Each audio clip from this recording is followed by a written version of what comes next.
Oke guys, ketemu lagi sama saya Abe Pinto Purnama. Kali ini kita akan buku bersama anak yatim. Mau tahu keseruannya? Let's go.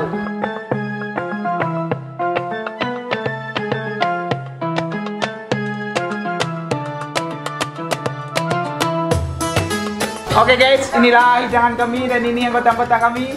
Hai dulu. Hai. Oh, di dalam kami emak-emak guys. Tengok. Lagi nyiapin sarapan. Buku. Nengok nyala kami. Nah, ini dia.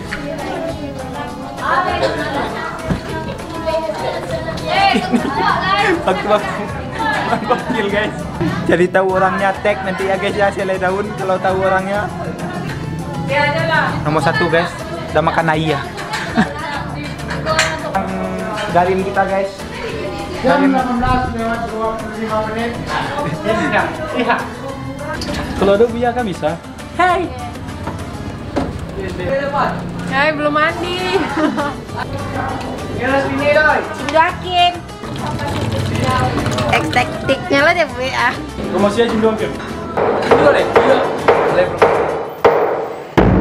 Allahu Akbar, Allahu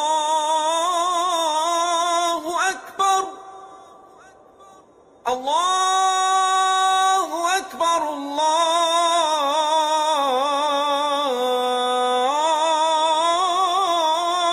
Akbar.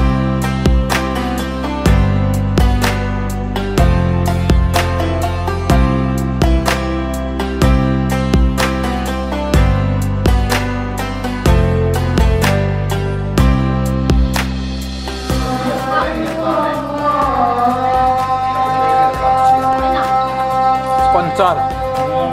Kim, kau sponsor kau Kim ah?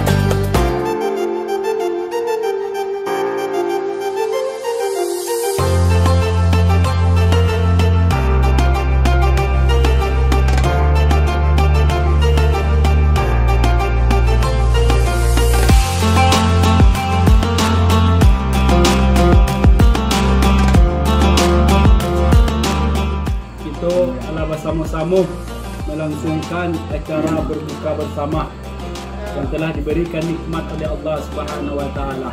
Dan selanjutnya mungkin sepatah kata yang akan disampaikan oleh ketua panitia Ramadan atau yang mewakili. So, salawat dengan terlalu salam, tidak bosan-bosannya kita hadiahkan buat Nabi kita, yakni Nabi besar Muhammad Sallallahu Alaihi Wasallam. Selanjutnya kami dari panitia Ramadan mohon maaf sebesar-besarnya kepada seluruh tamu undangan. Duduk indah ditampiknya, kurang sawit dan kurang sapu dari kami panitia Ramadan, dan atas seluruh kekurangan. Melaksanakan buka bersama dengan panitia Ramadan dan seluruh masyarakat yang mewakili dalam jorong kita ini. Bismillahirrahmanirrahim. Alhamdulillahirabbil alamin wassalatu wassalamu ala asrafil anbiya wal mursalin.